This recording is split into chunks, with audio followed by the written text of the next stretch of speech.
여러분 안녕하십니까. 6월 15일 토요일 새벽입니다. 저는 책입니다. 요즘 저는 무슨 무협 소설을 보는 것 같습니다. 천하는 지금 정파와 사파로 나누어져서 큰 싸움을 벌이고 있습니다. 어쩌다 중요의 나라이자 정의가 강물처럼 흐른다, 이렇게 외치던 나라가 이 지경이 된 것입니까? 가만히 살펴보면 진실과 사실로 싸우는 것도 아닙니다. 지역 따라 나라는 이분이 됐습니다.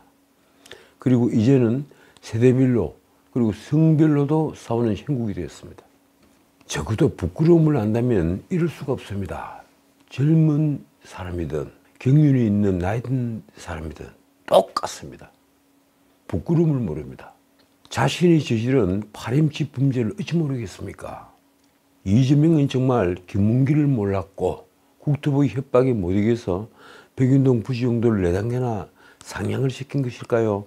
김인섭의 로비가 아니고 말입니다. 그는 경기도 법인카드로 샌드위치를 먹고 그가 평소에 쓰는 일제 샴푸를 청담동에 가서 산 것을 몰랐을까요? 그는 정말 김성태를 몰랐고 자신이 조폭 출신이라고 비하를 했던 김성태가 자신의 방북을 위해서 북한에 300만 달러를 보낸 사실을 몰랐다는 말입니까? 자신은 국민을 위해 일을 했을 뿐인데 언론이 앞장서서 자신을 지금 파렴치 범으로 매장하려 든 것일까요? 잠시 뒤에 이 문제 다시 한번 살펴보겠습니다. 윤석열 대통령 지지율이 바닥을 쳤죠. 2주 전에 21%, 이 갤럽 여론조사가 그랬습니다. 정확히 한 달 반 만에 지금 약간의 반등을 보였습니다. 저는 이를 기술적 반등이다, 이렇게 표현을 합니다. 어떻든 윤 대통령의 지지율은 2주 만에 5%포인트가 상승을 했습니다. 한국갤럽이 지난 6월 10일부터 13일까지 전화 면접 조사를 한 결과 윤 대통령 직무수행 긍정평가는 26%. 이는 취임 후 최저치였던 2주 전 21%를 기록한 5월 28일에서 30일 직전 조사보다 5%포인트를 반등한 것입니다. 사실 크게 올라가죠. 그런데 자세히 살펴보면 말입니다. 이번 여론조사의 오차범위는 플러스 마이너스 31%포인트. 그러면 5% 상승한 것은 여전히 오차범위 아닙니다. 오차범위를 벗어난 상승이 아니라 오차범위 안에서 이루어진 상승이기 때문에 지금 바닥권을 탈출했다, 이렇게 평가할 수도 없습니다. 그런데다 부정평가는 무려 66%. 이 역시 직전 조사보다 4%포인트가 하락을 한 것입니다. 어떻든 긍정평가는 올라가고 부정평가는 내려왔습니다. 그러나 부정평가는 여전히 긍정평가의 2배를 훨씬 넘습니다. 지난주엔 무슨 일이 있었을까요? 국회는 민주당의 일방적인 독주가 계속이 됐습니다. 민주당은 단독으로 국회를 개원한 데 이어 법사위를 포함해서 11개 상임위원장을 선출했습니다. 법사위 정청래 그리고 과방위 최민희, 이 두 사람은 아주 국회의원 중에서 유명인사가 되어버렸습니다. 그만큼 주목을 받고 있습니다. 헌정사상 초유의 야당 단독개원입니다. 입법 독재를 시작한 것입니다. 또 하나 큰 정치적 사건은 수원지검이 이재명을 특정범죄 가중처벌법상 뇌물죄, 정확히는 제3자 뇌물수수 혐의로 기소를 한 것입니다. 그리고 세 번째, 또 무슨 일이 일어났을까요? 정치적 이벤트로 대통령 부부의 해외 순방, 중아시아 3개국에 대한 국빈 방문, 이른바 자원 외교가 시작이 됐습니다. 한편 갤럽 여론조사의 결과 동해에 최대 140억 배럴의 석유와 가스 매장 가능성이 있다, 이런 윤석열 대통령의 발표에 대해서 신뢰한다는 답변이 무려 28%. 저는 정말 깜짝 놀랐습니다. 동해 가스가 있을 가능성이 과학적으로 20% 정도다 이러는데 오히려 신뢰한다는 여론조사의 응답은 28%나 됩니다. 그리고 신뢰하지 않는다는 답변은 60%였습니다. 자, 이제 다시 이재명 문제로 넘어가 보겠습니다. 이재명은 수원지검이 기소한 상방울 대북송금 사건을 두고 마침내 입을 열었습니다. 대북송금 사건은 휴대의 조작 사건으로 결국은 밝혀질 것이다, 자신을 감옥에 쳐넣기 위해서 검찰이 조작을 한 사건이다. 이 주장입니다. 그래서 희대의 조작 사건이다. 이렇게 이름을 붙였습니다. 이재명은 금요일에 열리는 이 서울중앙지법 합의 34부죠. 공직선거법 위반 사건 재판을 받으러 어제 오후 1시 42분쯤 서초구 서울중앙지방법원에 도착을 했습니다. 그래서 기자들이 우르르 몰려왔습니다. 그래서 기자들이 질문을 막 쏟아냈습니다. 그러자 평소 같으면 입을 꽉 닫고 법정으로 가는데 이재명이 갑자기 주머니 속에서 뭔가를 끄집어내서 읽었습니다. 언론을 향해 퍼부은 말이 이렇습니다. 언론이 진실을 보도하긴커녕 마치 검찰이 애완견처럼 주는 정보를 받아서 열심히 왜곡 조작하고 있다. 대한민국 언론은 졸제 검찰의 애완견이 됐습니다. 참 기가 막힙니다. 이재명은 마음만 먹으면 희대의 조작 사건이 가능하다고 말했습니다. 그는 지금 초조함을 그대로 드러냈습니다. 초조하지 않으면 그런 말을 할 리가 없죠. 이재명이 말이 이렇습니다. 동일한 사건에 대해 동일한 법원이 다른 재판부가 전혀 다른 판단을 해서 상반된 결론이 났다. 저는 이 뉴스를 보다가 정말 이 부분에 있어서 깜짝 놀랐습니다. 정말 그런가? 이재명은 그 예를 들었습니다. 안부수 아태평화교류협회 회장에 대한 판결은 역시 이게 수원지방법원 판결입니다. 판결은 북한이 송금한 800만 불이 상방울 그룹의 대북사업 주가 부양을 위한 대북사업의 대가다 이렇게 판시하고 있다. 그런데 이화영에 대한 판결은 이재명과 경기도를 위한 송금이라고 판결한 것이다. 똑같은 800만 불을 두고 하나는 주가 부양을 위한 상방울 그룹의 조작이다 이렇게 판단을 했고 또 하나는 이재명과 경기도를 위한 불법 송금이다 이렇게 판단을 했다. 다르지 않느냐 이 얘기입니다. 언뜻 들으면 정말 고개가 끄덕여지는 얘기입니다. 이재명은 2년 전 이 사건이 공범인 안부수에 대한 수원지방법원 1심 재판부가 대북 송금 사건을 두고 그냥 800만 원 달러 송금 사건을 두고 상방울이 주가 상승을 노리고 벌인 대북 사업이라고 판시한 것을 언급을 한 겁니다. 그렇다면 묻고 싶습니다. 이재명은 그 뒤에 왜 이런 사실은 부연 설명하지 않은 걸까요? 이렇습니다. 안부수 재판 때만 하더라도 김성태는 해외 도피 중이었습니다. 그 사실을 왜 밝히지 않은 겁니까? 그리고 김성태는 언론에 자신은 이재명을 모른다고 말을 했습니다.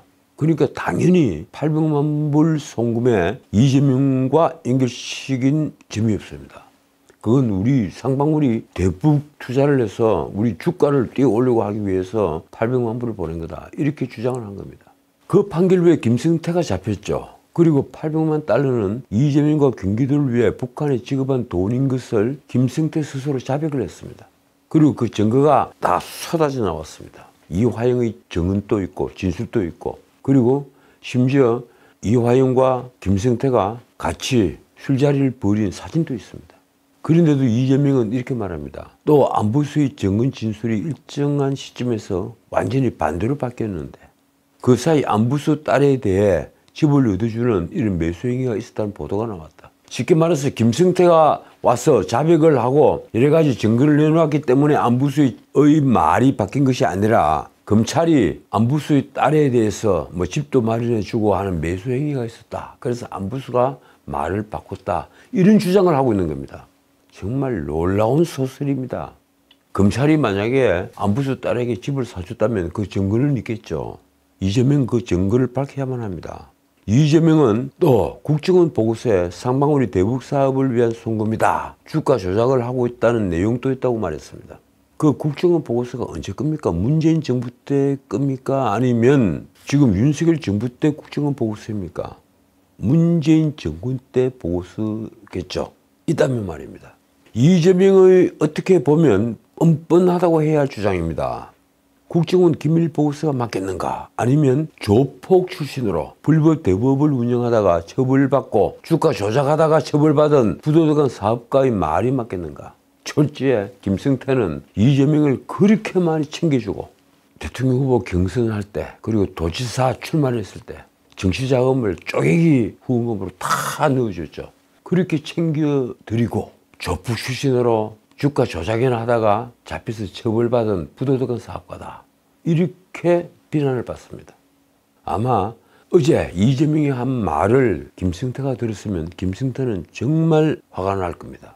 이재명은 언론에 대한 불만도 쏟아냈습니다. 검찰이라고 하는 국가권력기관이 사건을 조작하고 엉터리 정보를 제공하면 그걸 열심히 받아쓰고 조작은 하지만 그에 반하는 객관적 사실이 나오더라도 전혀 그 점에 대해 관심을 갖지 않는다. 참 얼토당토하는 얘기를 합니다. 저도 짧은 언론인 생활을 해봤지만 언론인들은 본능적으로 이재명이 지금 한 말처럼 반응하지 않습니다. 본능적으로 진실적으로 접근을 하게 되어 있습니다. 그게 언론인의 본능입니다. 그는 언론이 이런 점에 대해 조금이라도 관심을 가졌으면 희대의 조작 사건이 어찌 가능하겠는가라고 반문했습니다. 그러니까 자신의 그 공소 내용을 희대의 조작 사건이라고 애초에 단정을 하고 하는 말입니다. 글쎄요, 누가 누구더러 조작을 한다고 하는 것입니까? 이재명은 그러면서 언론을 꾸짖었습니다. 이런 여러분이 왜 보호받아야 하느냐? 언론이 본연 역할을 벗어난 잘못된 태도들 때문에 이 나라의 민주주의가 훼손되고 진실은 바닷속에 깔아난다. 언론이 본연의 역할을 제대로 하라. 쉽게 말해서 언론인들 때문에 진실은 바다 깊이 깔아난다. 이 얘기를 하고 있습니다. 자, 그런데 말입니다. 이재명으로부터 이런 비난을 받고 언론의 대응은 정말 차분했습니다. 어제 중앙일보는 이재명이 거짓말을 하고 있다는 증거를 밝혔습니다. 아마 참지 못하고 인터넷판에 공개를 한 것 같습니다. 이재명, 김성태 모를 수 없었다. 검찰이 법정에서 꺼낼 새 장면. 제목이 이렇습니다. 얼마나 화가 났으면 아주 화난 것을 다 감추고 냉정한 자세로 이렇게 제목을 뽑았겠습니까? 검찰이 법정에서 꺼낼 새 장면. 이재명의 주된 혐의가 김성태로 하여금 북한에게 뇌물을 주게 했다는 제3자 뇌물이므로 검찰은 범죄 구성 요건인 부정한 청탁과 그리고 대가 관계를 밝혀내야만 합니다. 검찰은 이재명과 800만 달러를 대납을 한 김성태의 관계를 우선 입증을 해야 합니다. 이를 위해서는 이재명과 김성태가 서로 알았다는 점을 법정에서 밝혀야 하는 것입니다. 중앙일보는 그 첫 번째 증거로 김성태와 이재명이 모친상을 당했을 때 두 사람 다 모친상을 당했습니다. 그 모친상을 당했을 때 서로 측근을 보내 조문을 했다는 사실을 들었습니다. 김성태는 2020년 3월 이재명 모친상 당시에 박용철 부회장을 보냈죠. 그래서 조의금 100만 원을 내고 조문을 했습니다. 박용철은 2019년 4월 송명철 조선아시아태평양위원회, 이 조선아태위라고 부르죠. 조선아태위 부실장에게 300만 달러를 전달을 한 대북 송금 사건의 핵심 당사자입니다. 구속이 됐죠. 한편 2019년 5월 김성태 모친상 때는 이재명이 이화영 전 부지사와 지난해 3월 사망을 한 전모 당시 비서실장을 보냅니다. 그래서 한 번은 30만 원, 한 번은 5만 원 이렇게 부조금을 전달했습니다. 박용철은 13일 중앙일보와 직접 만난 자리에서 자신의 조문 당시 상황을 아주 상세히 밝혔습니다. 이재명 모친상 당시 이재명과 직접 1대1로 조문했다. 직접 가서 문상을 하고 같이 절을 하고 그리고 둘이서 앉아서 얘기를 한 겁니다. 그때 이재명의 체구가 생각보다 작구나 느꼈었다. 당시 이재명은 상방울을 한다. 내가 고맙게 생각한다. 조만간 자리 한번 만들고 김성태 회장을 만나겠다라고 한 말을 직접 들었다. 그랬던 사람이 지금 조폭 출신 부도덕한 기업인이다 이렇게 몰아세우고 있는 겁니다. 어쨌든 그런 말들을 해놓고 이재명은 이런 사실을 부인해 왔습니다. 지난해 9월 검찰 소환조사 시에 이재명이 한 말이 이렇습니다. 조의금을 내가 관리하지 않아 누가 얼마나 냈는지 모른다. 솔직히 이 상을 당하면 조의금을 누가 얼마나 냈는지는 누가 가까운 사람들이 다 좀 기재를 해줘야 됩니다. 뭐 돈 많이 낸다고 크게 인사를 할 건 아니지만 적어도 어느 분이 다녀갔고 어느 분이 조의금을 어떻게 냈고 하는 것은 알고는 있어야 하는 것이 상주의 기본적인 도덕이기 때문에 그렇습니다. 중앙일보는 한편 2019년 1월 17일 중국 선양에서 상방울과 조선 아태위가 경제협력 합의서를 작성을 할 때 촬영을 한 사진을 주목합니다. 이재명에 대한 지난해 9월 2차 구속영장 청구서는 이 사진이 촬영된 그 술자리에서 이재명이 이화영이 전화를 건데 바꿔준 전화로 그래 이화영이 걸어서 여보세요, 저 이화영입니다. 이재명 지사님이십니까? 이래서 바꿔준 전화로 김성태와 통화를 하고 김 회장님 고맙습니다. 좋은 일 해주셔서 감사합니다. 이렇게 말을 했습니다. 이 사진은 북한의 송명철 조선 아트회 부실장과 이화영, 김성태 등이 나란히 술자리를 하는 모습이 담겨 있습니다. 중국 선양의 제법 고급 술집으로 보입니다. 이화영은 귀국 후 이 사진을 이재명에게 보고하는 국외 출장 보고서에 첨부를 했습니다. 검찰 관계자의 말이 이렇습니다. 평화부지사의 보고 대상자는 경기도지사인 이재명이 유일했다. 이재명은 이날 김성태와 통화까지 한 만큼 사진 속 김성태의 존재를 당연한 것으로 받아들였을 것으로 보인다. 2019년 7월 25일부터 27일 그때는 중국이 아니고 필리핀 마닐라에서 제2회 아태평화 국제대회라는 회의가 열립니다. 그 당시에도 이화영의 주선으로 김성태는 이재명과 두 번째 통화를 했습니다. 이화영을 심리했던 수원지방법원 11부는 김성태가 이 통화에서 이재명에게 북한 사람들 초대해서 행사를 잘 치르겠다. 저 역시도 같이 방북을 추진하겠다. 서울 가서 인사드리겠다. 이렇게 말했다는 진술의 신빙성을 인정했습니다. 검찰 관계자의 말이 이렇습니다. 당시 통화를 지켜본 참석자가 여러 명 있었기 때문이다. 그것 때문에 부인을 못한다는 얘기입니다.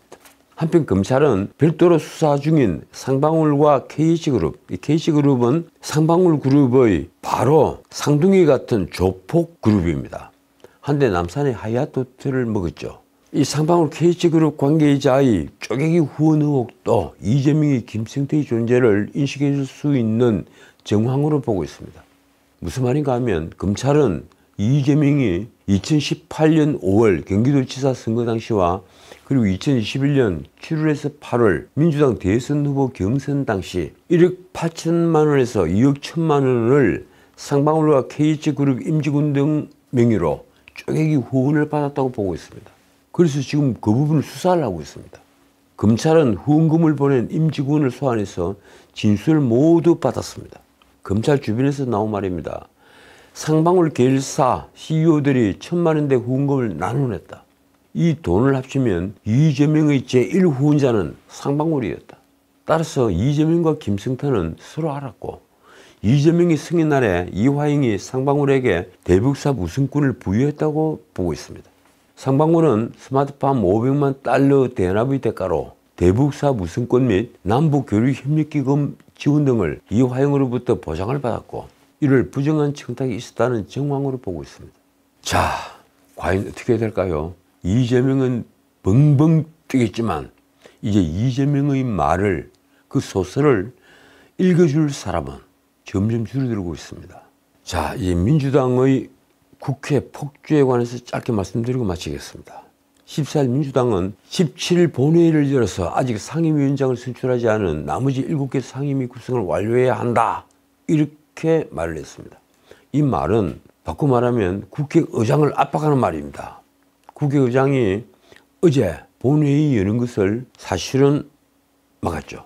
그러나 국민의힘은 민주당이 법사위와 운영위 등 11개 상임위원장을 단독 선출한 것부터 원점으로 돌려야만 협상을 재개할 수 있다고 반발했습니다. 그래서 국민의힘도 민주당이 그걸 원래대로 다시 돌릴 것이라고 그럴 가능성이 조금이라도 있다고 생각하는 걸까요?